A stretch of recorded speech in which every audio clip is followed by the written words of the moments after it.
this week, there are thousands of young Israelis who are going to pay something like 1,000 shekels to hear someone sing by somebody who would, even by his age, would probably qualify as a resident of Beit Protea. And he's going to get onto the stage and sing He Can Get No Satisfaction. I'm talking about the inimitable Mick Jagger, obviously. I'm sure most of you. And while that may be amusing why a 70-year-old can still sing about why he can't get no satisfaction, I think we can all get satisfaction knowing that a guy like Mick Jagger, despite the BDS, the Boycotts, Disinvestment and Sanctions campaign, is here to sing. And he follows previously people like Madonna, Paul McCartney, Justin Timberlake, Rihanna, Backstreet Boys, Leonard Cohen. I'm sure most of these musicians are not musicians that you guys have, gone to hear or see, but they've come to packed audiences, and despite the incredible campaign to prevent them from coming, they nevertheless are coming. Now that is a major, major victory, because every time that they get onto the stage, of course we take note that people like, what's his name from Pink Floyd, Roger Waters. Morris has been in contact with Roger Waters. Morris, you told him off, didn't you?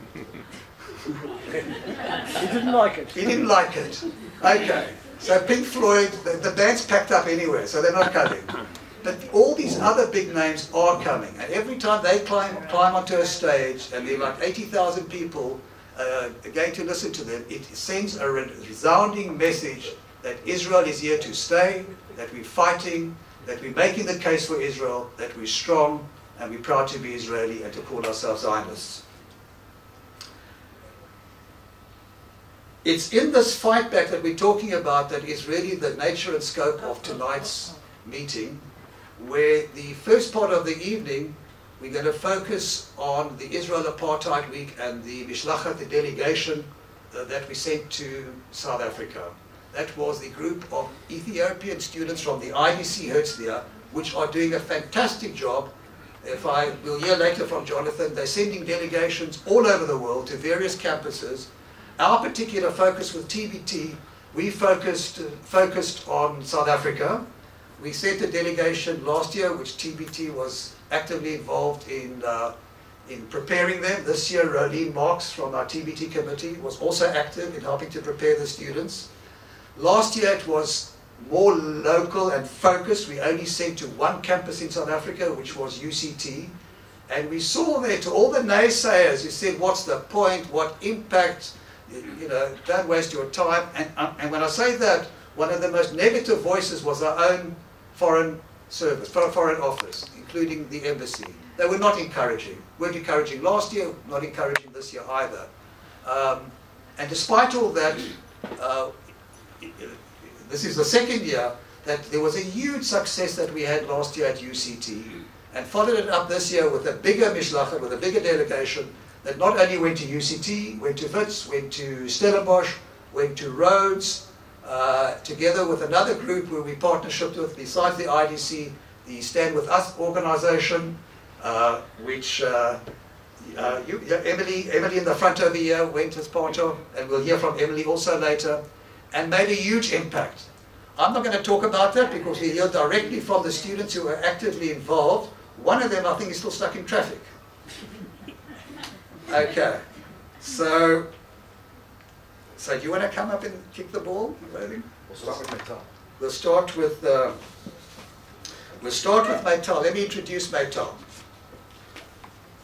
Meital is a student at the IDC. She's 27 years old.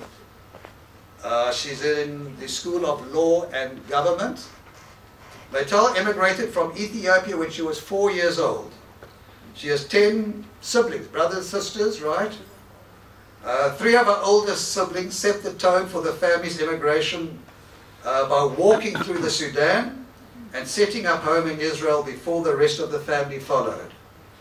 Her military service, she absolutely excelled, spending the duration of her 3.5 years as a fighter in the Israeli Air Force, going through the ranks as first a commander and then an officer. And to quote, I think that was the best time of my life.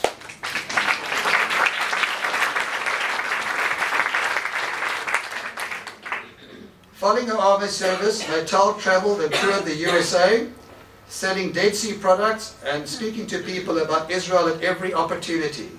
It was there that she got a taste for diplomacy. She was amazed at how people would say, wow, they are black Jews. After graduation, Maytal plans to start an internship at a law firm that specializes in tort, for South Africans that's delect, and medical malpractice. Maytal,